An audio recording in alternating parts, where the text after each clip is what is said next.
Hello everyone, welcome sa ikatlong araw ng ating daily devotions. And once again, for those of you who may not know me, my name is Pastor Bong Bailon. I'm the senior pastor of Real Life Christian Communities or RLCC. So welcome po sa gawain natin na ito na araw-araw we are meditating on the Word of God based sa sermon last Sunday. So, if ever hindi nyo pa napapakinggan yung sermon last Sunday, I hope that you would visit our website. It's www.rlcc.ph.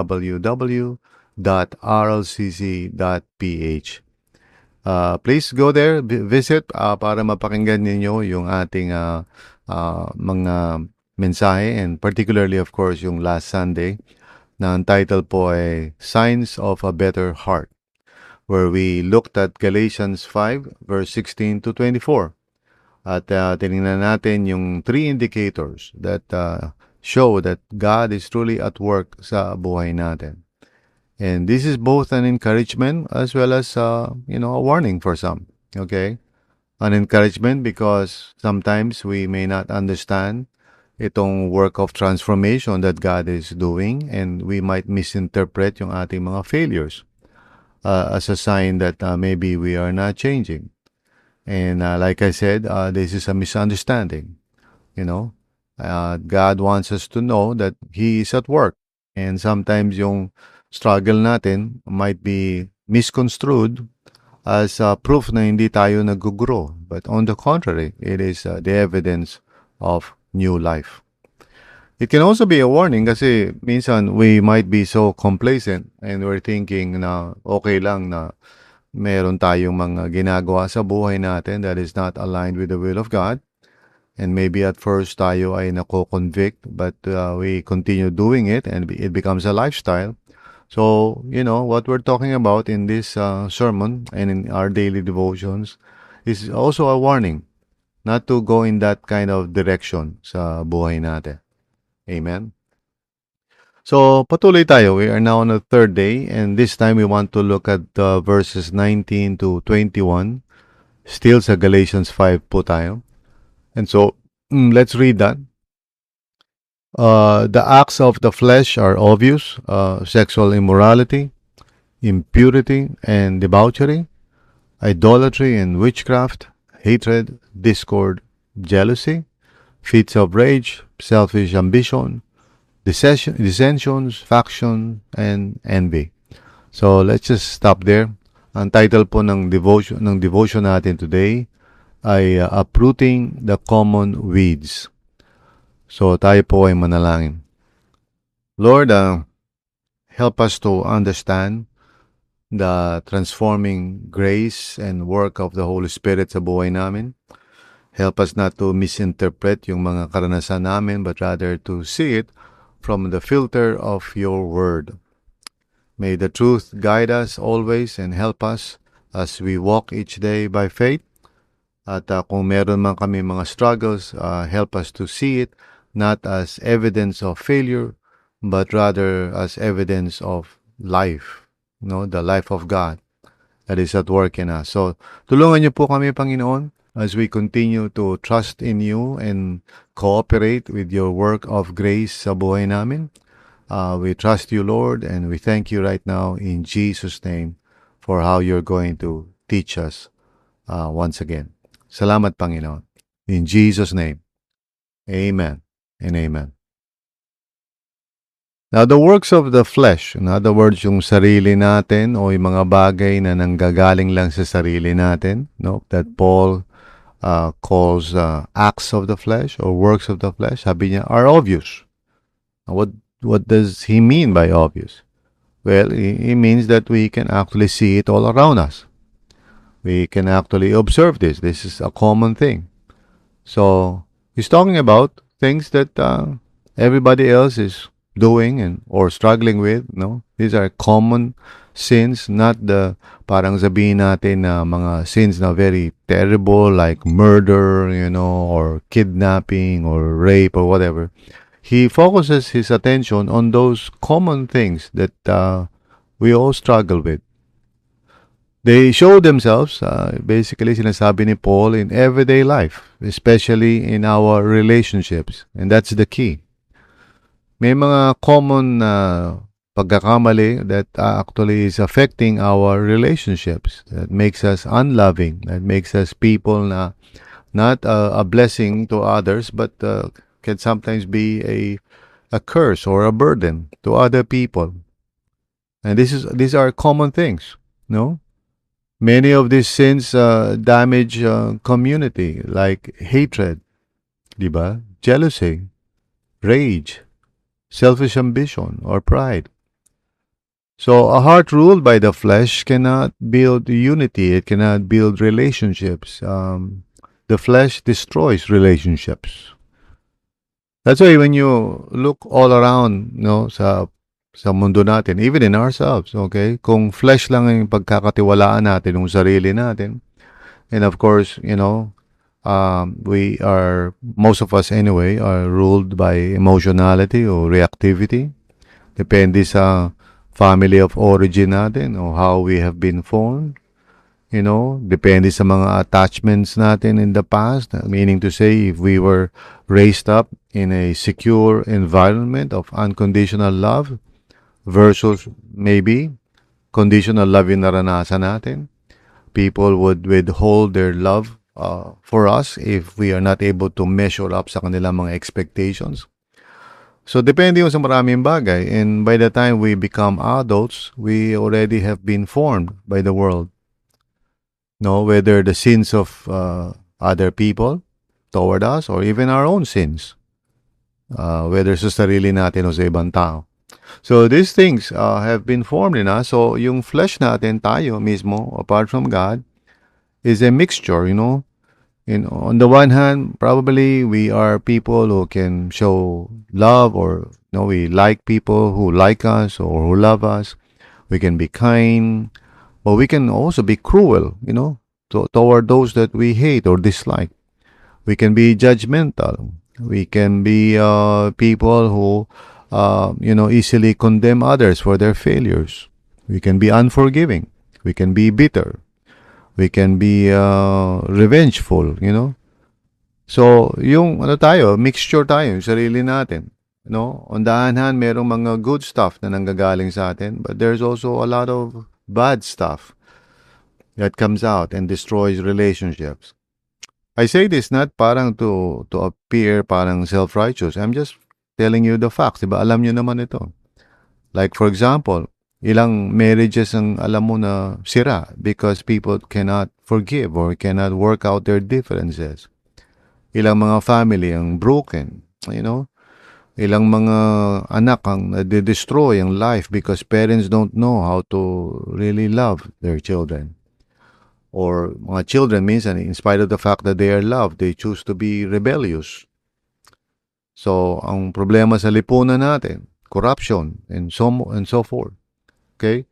These are all evidences of how people are living their lives. They're living their lives basically ruled by the self or the flesh, as Paul uses that term. So, yung word na flesh includes all of those things na ginagawa natin all by ourselves, whether good or bad. And that's the problem, It's interesting. I don't know if you have seen movies kung saan merong mga, mafia or goons, ganyan, who are very religious. Pag Sunday, they go to church. And then, from Monday to Saturday, they commit crimes. So, ewan ko, nakapanood na kayo ng mga pelikula. I've seen movies like that, no? Na basically, yung mga kontrabida are living double lives. They can be very religious, very parang mukhang may faith sila, may mga activities sila that seems to indicate na they are worshiping the Lord, even with their families, etc. So a lot of good stuff. They may be parang giving, good parties sa kanilang mga anak or gifts. Pero on the one hand, they're killing people. On the one hand, they're hating others. So it's really a mix. So Paul is saying, look, there are many things that you can observe all around you, and they're quite obvious. They're wrong, no? So, Paul is not describing occasional failure, but a life characterized by these patterns. And he's basically saying that those who live like this indicate that, they do not have a better heart, they have an evil heart. But here's the thing na gusto kong parang emphasize, and I mentioned this last Sunday, hopefully naging klaro ito, that a better heart begins to overcome itong mga common sins na ito. What we might say to be parang usual, no? Becomes more and more unusual for a child of God kasi unti-unti na babawasan na yan instead of parang, parehas lang ng ginagawa ng mga tao na sa mundo, makikita natin unti-unti may differences, may overcoming.